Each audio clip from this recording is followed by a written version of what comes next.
যেমন তোমরা দেখতে পাচ্ছ এখন জগন্নাথ দেবকে দড়ির সাহায্যে নিজের রথে তোলা হচ্ছে, তারপর মহাপ্রভুকে নিজের সিংহাসনে প্রতিষ্ঠিত করা হবে, তারপর শুরু হবে আজকের রথযাত্রা।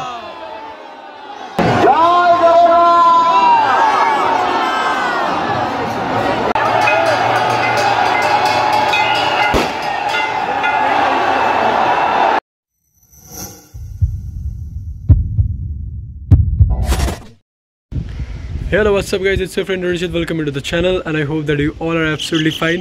শুভ রথযাত্রা বন্ধুরা। আর আজকে রথযাত্রার পবিত্র দিনে আমরা ঠিক করেছি যে আমাদের বাড়ি থেকে একটু দূরেই আছে পশ্চিমবঙ্গের সবার থেকে প্রাচীন রথযাত্রা।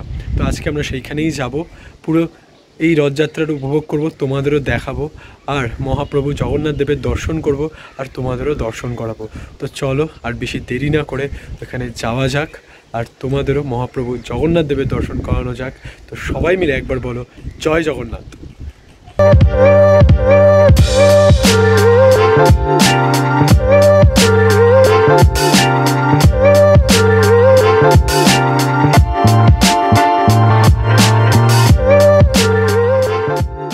তো বন্ধু, এখন আমরা শ্রীরামপুরে চলে এসেছি আর আমরা আমাদের গন্তব্যস্থলের দিকে যাচ্ছি টোটো করে। তো আজকে আমার সঙ্গে কে আসে হচ্ছে শুভজিৎ। আর খাচ্ছিস এটা কি শরবত দিয়েছে এখানে শরণার্থীদের জন্য। জয় জগন্নাথ। জয় জগন্নাথ। সৌরভদা এখানে আমাদের শরণার্থীদের জন্য আম পান্না শরবত দিয়েছে, একদম বিনামূল্যে সকলকে ধরে ধরে খাওয়াচ্ছে এই গরমের মধ্যে। এটা খুবই ভালো লাগছে যে এই গরম কিন্তু এরকম ঠান্ডা ঠান্ডা শরবত খেতে পাচ্ছি, এনজয় করছি আমরা। আর তার সঙ্গে আর একটা নতুন বন্ধু আছে, নিজের নামটা বলে দে। স্বরূপ। তো স্বরূপ আমাদের সঙ্গে যাচ্ছে। তো বেসিক্যালি আজকে আমরা 4 জন যাচ্ছি অ্যান্ড প্রচুর মস্তি হতে চলেছে। চলো এখানে যাই, তারপর তোমাদের সঙ্গে দেখা হচ্ছে। তো বন্ধু, এখন আমরা চলে এসেছি পশ্চিমবঙ্গের সবার থেকে পুরনো রথযাত্রা আর ইন্ডিয়ার মানে ভারতবর্ষের দ্বিতীয় পুরনো রথযাত্রা। পুরীর জগন্নাথ দেবের রথযাত্রার পরে এই মহেশের মানে শ্রীরামপুরের রথযাত্রা হচ্ছে পশ্চিমবঙ্গের প্রথম মানে প্রাচীন রথযাত্রা। এখানে এটা খুবই সুন্দর একটা ব্যবস্থা আমি যা দেখলাম। এখানে ফ্রিতে জল দেওয়া হচ্ছে, সামনে ফ্রিতে শরবত দেওয়া হচ্ছিল, এটা তোমরা আগেও দেখলে আমরা ফ্রিতে শরবত দেওয়া হচ্ছিল। আর এখন এখানে ফ্রিতে বিসলেরি জলের বোতল পাওয়া যাচ্ছে, মিনারেল ওয়াটার। তো এটা খুবই দূরান্ত থেকে অনেক দর্শনার্থী আসে, শরণার্থী আসে, তাদের জন্য এটা খুব উপকার। এই সময়টা যা গরম পড়েছে এটা খুব দরকার, খুবই দরকার। তো খুবই একটা ভালো উদ্যোগ, বলাই যেতে পারে। তো চলো সামনে যাই, আরও আমরা দেখাবো রথ যেখানে থাকে আর কি সারা বছর, সেদিকে যাচ্ছি আস্তে আস্তে, দেখি কতটা যেতে পারি। সেটা ভিড়ে তার আগে আটকে যায় সেটা বুঝতে পারছি না। দেখি, চলো আমাদের সাথে থাকো, মজা করতে যাবো। আবার আমরা যেতে যেতে আর এক জায়গায় আবার একটা গ্লুকোজ ওয়াটার দিয়েছে। এখানে বিভিন্ন এনজিওর থেকে বিভিন্ন রকম মানে এই ধরনের সমাজ মানে সচেতনতামূলক কাজগুলো বা মানুষের সাহায্যার্থে একবার দেখিয়ে দিই কাজগুলো করা হয়। এনারা করছেন যেটা, এনারা নির্মল ফাউন্ডেশন থেকে এসছেন। তো যত দর্শনার্থী আসছে প্রত্যেককে ওনারা গ্লুকন্ডির জল দিচ্ছেন। তো বেসিক্যালি তোমাদের এটা বলতে পারি যে এইখানে এসে তোমরা একটা মুহূর্ত তোমাদের গরমের কষ্ট যাতে না হয় তার জন্য প্রত্যেকটা ফাউন্ডেশন সেই দায়িত্ব নিয়ে নিয়েছে। আর সুন্দর উদ্যোগের সাথে আমাদের এইখানে সুন্দর সুন্দর পানীয় ব্যবস্থা করে দিচ্ছে। তো খেতে থাকো আর ঠাকুরের দর্শন নিতে থাকো। জয় জগন্নাথ। টুপি দেওয়া হচ্ছে সবাইকে।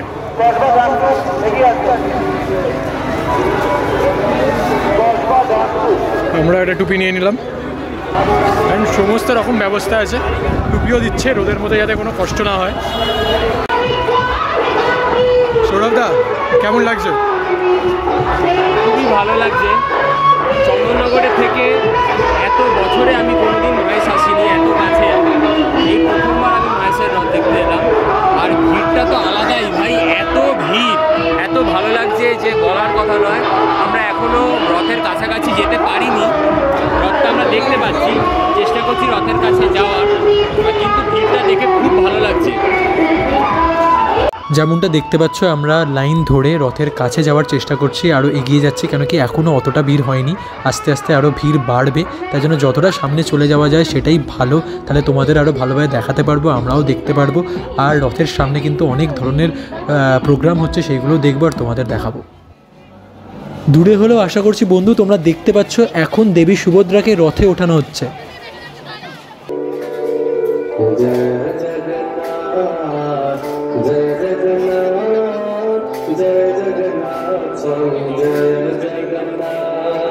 কেমন লাগছে?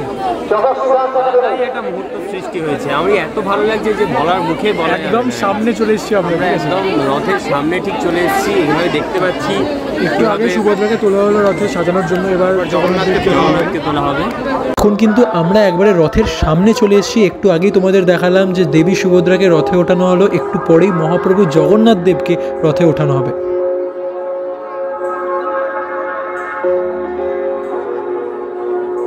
এখন জগন্নাথ দেবকে রথের সামনে নিয়ে আসা হচ্ছে, একটু পরেই জগন্নাথ দেবকে নিজের সিংহাসনে চড়ানো হবে।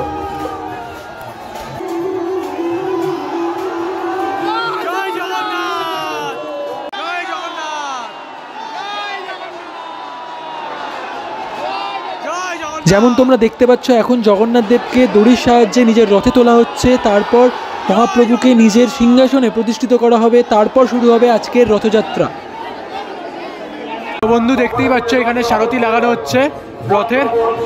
একটু আগেই জগন্নাথ দেবকে ওপরে নিয়ে যাওয়া হচ্ছে, দেখো এখনো প্রবেশ করানো হচ্ছে আর সারথি লাগানো হয়ে গেছে। তো একটু পরেই সাজানোর পর আমাদের রথযাত্রা শুরু হবে।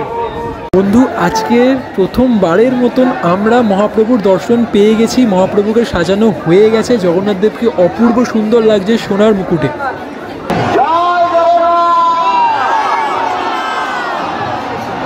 জাস্ট ভিড়টা দেখো বন্ধু, এত মানুষের সমাগম হয়েছে এইখানে শুধুমাত্র জগন্নাথ দেবের দর্শন লাভের জন্য। দীর্ঘ অপেক্ষার অবসান ঘটল বন্ধু, অবশেষে আমাদের আজকের পূর্ণ রথযাত্রা শুরু হয়ে গেল। জগন্নাথ দেব নিজের দাদা আর বোনের সঙ্গে চড়ল রথে করে নিজের মাসির বাড়ি।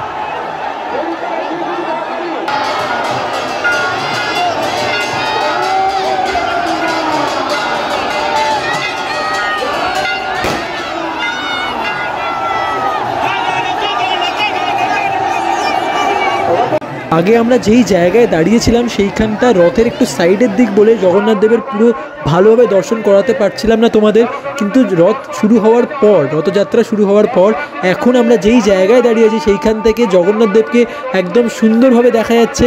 আর বন্ধুরা তোমাদেরও সুন্দরভাবে দর্শন করাতে পারছি ভেবে এটা খুব ভালো লাগছে। বন্ধু এখন আমরা যাচ্ছি জগন্নাথ দেবের মাসির বাড়ি, আর এই ভিড়টা দেখো, এই না হলে পশ্চিমবঙ্গের সর্বপ্রাচীন রথযাত্রা। এখন আমরা যাব জগন্নাথ দেবের মাসির বাড়ি আর ভিতরটা তোমাকে দেখাচ্ছি। তো চলো ভেতরে যাওয়া যাক আর পুরো জায়গাটা ঘুরে তোমাদের দর্শন করানো যাক।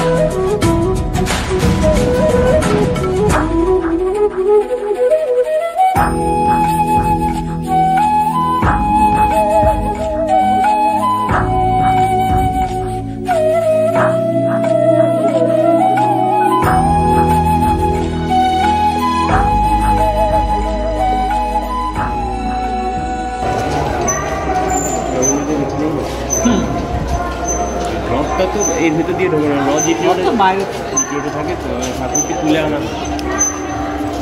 সন্ধ্যাবেলা উনি এখানে যে বসবেন, আচ্ছা, 9 দিন এখানে পুজো আচ্ছা ভোগ সব কিছু এখানে, 9 দিন পর আবার ওই এখানে বিশেষত্ব হচ্ছে এখানে 9 দিনই একমাত্র প্রভুকে স্পর্শ করা যায়। স্পর্শ করা যায়, সবাই করতে পারবে? যে কেউ শুদ্ধ বস্ত্রে ওকে স্পর্শ করা যায়। এখানে তো সাদাগ্রাম সিংহাগ্রাম হাত থাকে, এখানে হাত স্পর্শ করা যায়, এখানে পুজো দিয়ে স্পর্শ করা যায়। আচ্ছা, উনি এই পারমিশন আছে, মানে এই 9 দিনই ওনাকে স্পর্শ করা। এটা তো হচ্ছে বছর কি রিনোভেট করা হয়েছে না এরকম? এটা বছর দিয়ে খোলা হয়েছে, বছর দিয়ে খোলা। একই মন্দির, একই স্ট্রাকচার, একই সংস্কৃতি। আর এখান থেকে ওই যেখানে রথটা থাকে সেটা দূরত্ব কতটা? হেঁটে গেলে তো 10 মিনিট। 10 মিনিট। তো আমরা ভোগ পেয়ে গেছি, আমাদের শুভজিৎ আমাদের জন্য ভোগ নিয়ে এসছে। কত নিল? 15 টাকা, মানে একটা 15 টাকা। বেশ সুন্দর ঠাকুরের প্রসাদ আমরা পেয়ে গেছি। সৌরভদা খাও। আজকে এরকম একটা পূর্ণ দিনে আমরা এসেছি, আমরা ভাবতে পারিনি যে এত সুন্দরভাবে আমরা দর্শন করতে পারবো, আর এই যে সৌভাগ্যটাও আমাদের হবে। তো সবই ঈশ্বরের কৃপা। তো আমরা একদমই তাই। দেখি, ভোগ তো সবসময় ভালো হয়। হ্যাঁ, একদমই, এটা মানে পেয়ে আমাদের খুব ভালো লাগছে। ভোগের কখনো আমরা টেস্ট যাচাই করতে পারবো না, সবসময় ঠাকুরের প্রসাদ ভালোই হবে। সবসময় ভালো হয়। তো সৌরভদা চলো একটু একটু করে সবাই খাই। ঠাকুরের নাম করে।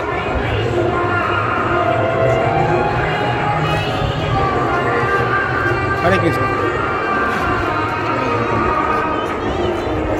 একটুখানি দাও। খাইয়ে দেবো। হ্যাঁ দাও, ভালো দাও। জয় জগন্নাথ। তো এখন আমরা মাসির বাড়িতে আছি বেসিক্যালি। এইখানেই রথে করে জগন্নাথ দেব আসবে এবং 8 দিন এখানে থাকবেন। একদমই। তাকে এখানে স্পর্শও করতে পারবে 9 দিন। তো যারা তোমরা চাইছো এর মধ্যে ঠাকুরের দর্শন করে যাবে, পুজো দিয়ে তাকে স্পর্শ করা যাবে। তো এই 9 দিনই তোমরা স্পর্শ করতে পারবে। শুদ্ধ বস্ত্র পরে এলে 9 দিনই ঈশ্বরকে স্পর্শ করা যায়। যেহেতু ওখানে আগের মন্দিরেতে শালগ্রাম শিলার উপর থাকে, তাই জন্য তাকে স্পর্শ করা যায় না। এখানে থাকে বলেই আর কি তাকে স্পর্শ করে আমরা পুজো দিতে পারি। একদমই তাই। আর তোমরা যদি চাও তো এখন তাড়াতাড়ি চলে আসতে পারো। এখন ঠাকুর এই মাসির বাড়িতে থাকবে, তো এখানে এসে তোমরা জগন্নাথ দেবের পুজো দিয়ে তাকে স্পর্শ করে নিজের মনস্কামনা তাকে জানাতে পারো। আশা করছি তোমাদের মনস্কামনা নিশ্চয়ই পূরণ হবে। ভিড়টা দেখে কি মনে হচ্ছে? সমুদ্র। আর এই ভিড়টা দেখে কিন্তু বোঝা যাচ্ছে যে এটা পশ্চিমবঙ্গের সবার থেকে প্রাচীন প্রাচীন রথযাত্রা। এটা ভিড়টা দেখে পুরোপুরি বোঝা যাচ্ছে। অ্যান্ড একটা কথা কিন্তু তোমাকে বলতেই হবে যে জগন্নাথ দেব কিন্তু নিজের দর্শনার্থীদের জন্য ওয়েদারটা ভালো করে দিয়েছে। আমরা যখন আসছিলাম কি প্রচণ্ড গরম ছিল, কিন্তু যখন এখানে এসে দাঁড়ালাম আস্তে আস্তে পুরো ছাওয়া হয়ে গেল আর সুন্দর একটা হাওয়া দিতে লাগলো। আর এখন এত ভিড়ের সত্ত্বেও কিন্তু আমাদের কোনো কষ্ট হচ্ছে না। তো এইটাই হচ্ছে মানে ঠাকুরের মাহাত্ম্য। আর জাস্ট আমরা হাঁটছি, তো তোমরা ভিড়টা যদি আবার দেখো।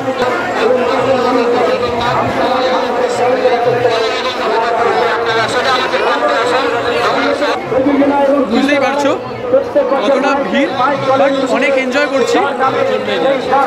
আরেকটু এগোই, তারপরে আবার তোমার সাথে কথা বলছি। এখানে প্রচুর মাইকের আওয়াজ। বন্ধু, আজকে তোমাদের যে মহেশের রথযাত্রা দেখালাম, সেই রথযাত্রা শুরু হয়েছিল তোমার 1396 সালে। অ্যান্ড এই রথটা কিন্তু একবারও চেঞ্জ করা হয়নি। মানে প্রথম দিন থেকে এই রথেই মানে মহাপ্রভুকে নিয়ে আসা হয় মাসির বাড়িতে।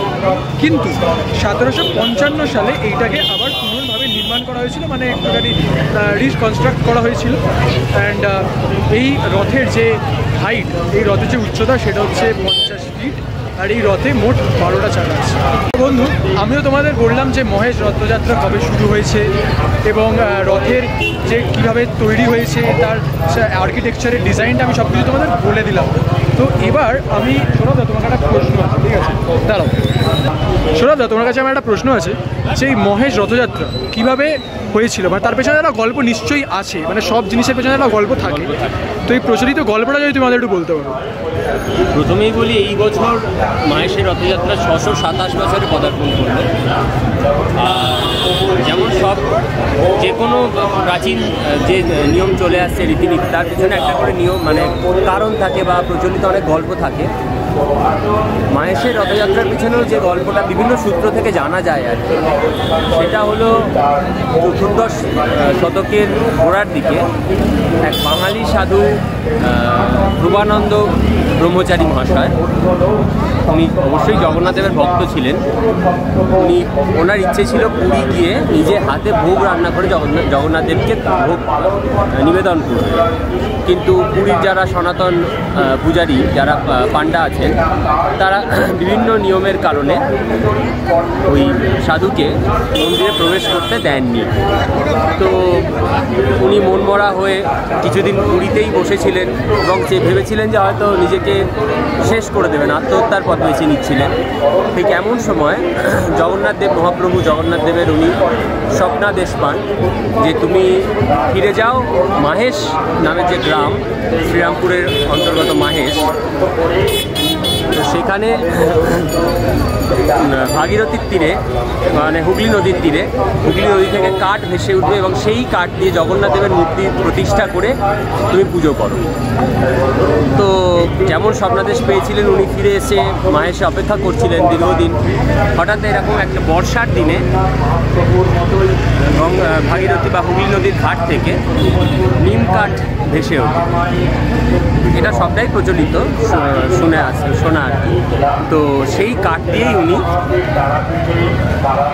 জগন্নাথ দেবের মূর্তি তৈরি করেন।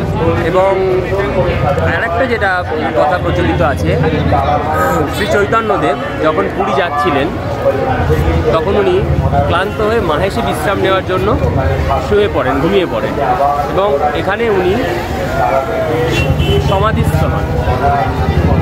অনেক দিন ধরে উনি এখানে সাধনা করতে থাকেন।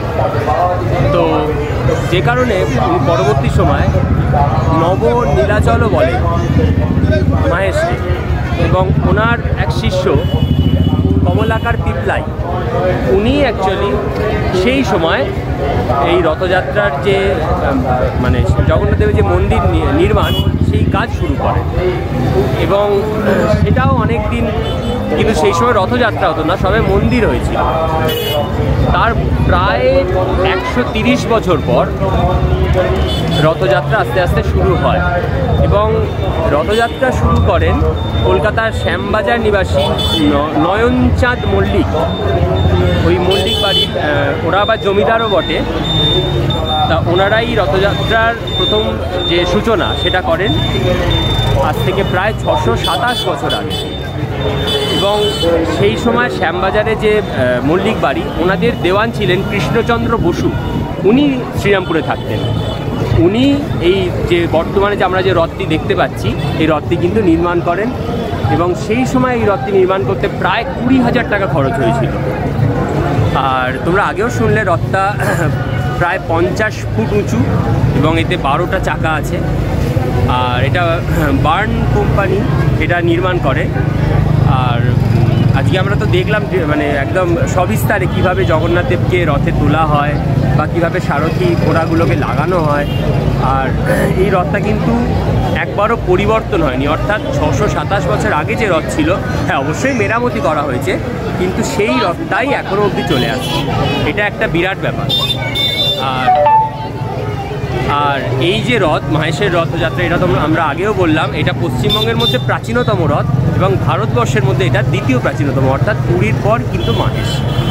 আর আজকে আমরা বহুদিন আমরা চেয়েছি, ভেবেছি, কিন্তু আসতে পারিনি।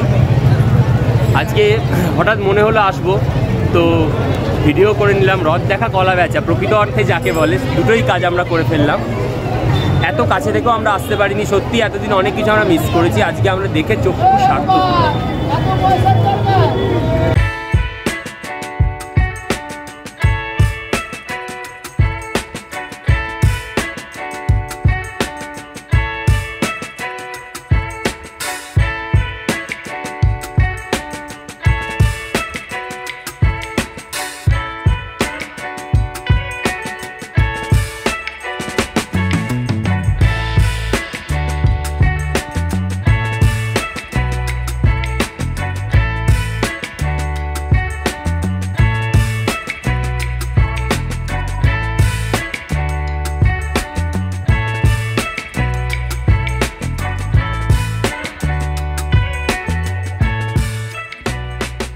তো আজকে আমরা যে জগন্নাথ দেবের মন্দির থেকে রথটা বেরোলো, সেইখান থেকে মাসির বাড়ির দূরত্ব কিন্তু 1 কিলোমিটার বন্ধু।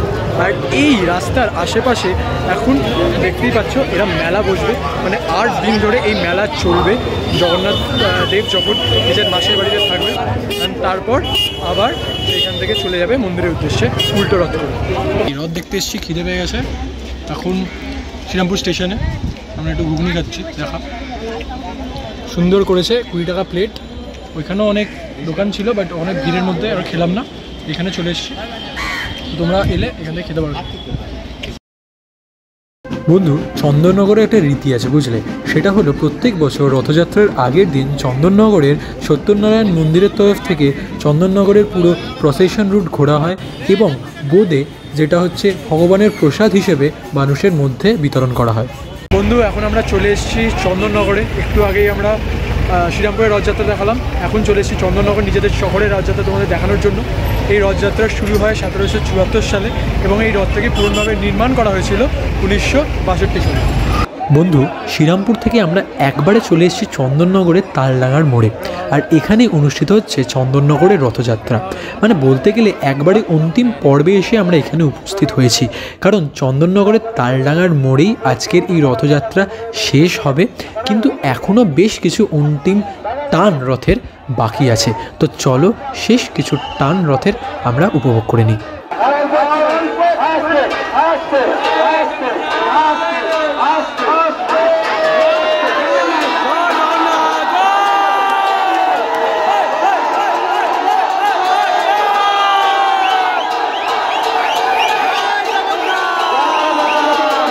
দেখতেই পাচ্ছ পালকি চলে এসছে এবং এই পালকিগুলো করেই আমাদের প্রভু জগন্নাথ, প্রভু বলরাম আর দেবী সুভদ্রাকে তাদের মাসির বাড়ি নিয়ে যাওয়া হবে। বন্ধু, জগন্নাথ দেবকে রথ থেকে নামানো হয়ে গেছে। এখন যেমন তোমরা দেখতে পাচ্ছ জগন্নাথ দেবকে নিয়ে যাওয়া হচ্ছে পালকির কাছে এবং সেই পালকিতে ভালোভাবে প্রভুকে সাজিয়ে তাকে নিয়ে যাওয়া হবে তার মাসির বাড়ি। সৌরভ দা, এতক্ষণ তো আমরা শ্রীরামপুরের মহেশের রথের ব্যাপারে অনেক কিছু জানলাম, তুমি বললে, আমিও বললাম।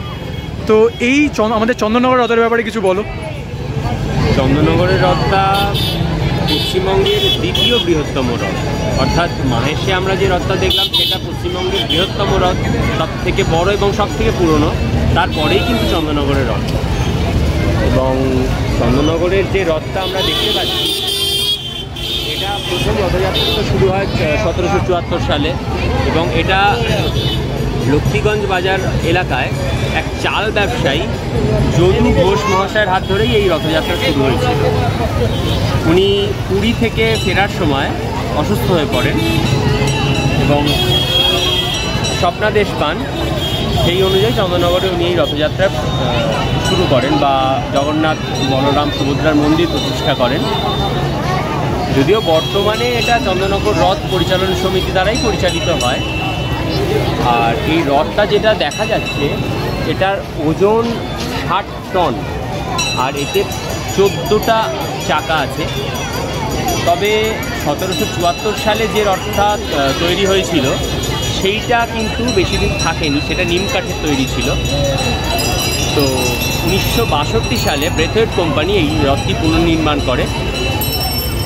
আর রথটা এমনি সারা বছরই আমরা যারা চন্দননগরের ছেলে আমরা দেখতে পাই। এটার চন্দননগর ঠিক গঞ্জের যে মোড়, লক্ষ্মীগঞ্জ বাজারের যে মোড়ের মাথা, সেখানেই রাখা থাকে।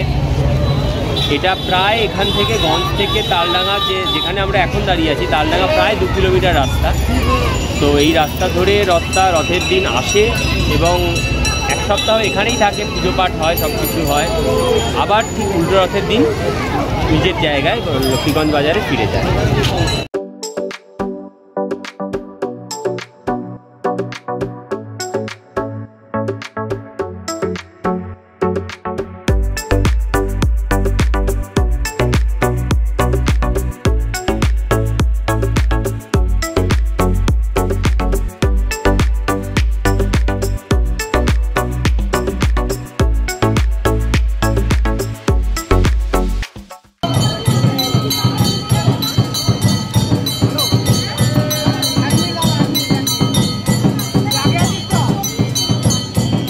বন্ধু, এই তালডাঙায় রাস্তার আশেপাশে খুব সুন্দরভাবে মেলা বসে এই রথের কিছুদিন। যেমন তোমরা আশেপাশে দেখতেই পাচ্ছ পুরো মেলা বসেছে। অ্যান্ড এইখানে তোমরা যেইগুলো রথে মেলার যেগুলো পাওয়া যায় না, মানে হচ্ছে তোমার জিলিপি, তারপরে হচ্ছে ফুচকা, সুন্দর সুন্দর পুতুল, তারপরে তোমার হচ্ছে পাঁপড়, এইসব ভাজা হচ্ছে। অ্যান্ড লোকেরাও এত মানে আধুনিক যুগে এসে আমরা যে এই রথের মেলাগুলোকে এত সুন্দরভাবে এনজয় করছি, এটা কিন্তু সত্যি একটা দেখার বিষয়।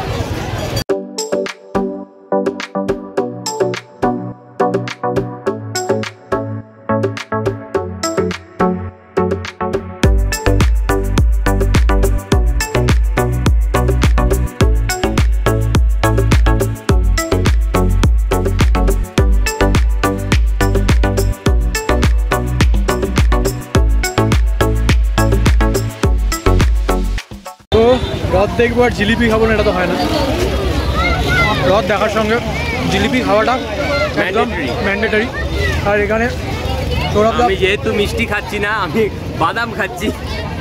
আর দামগুলোর সাথে বলে দিই, জিলিপি 250 টাকা, আর এই বাদাম 100-র দাম 20 টাকা। খুব সুন্দর খেতে, বলার কিছু নেই।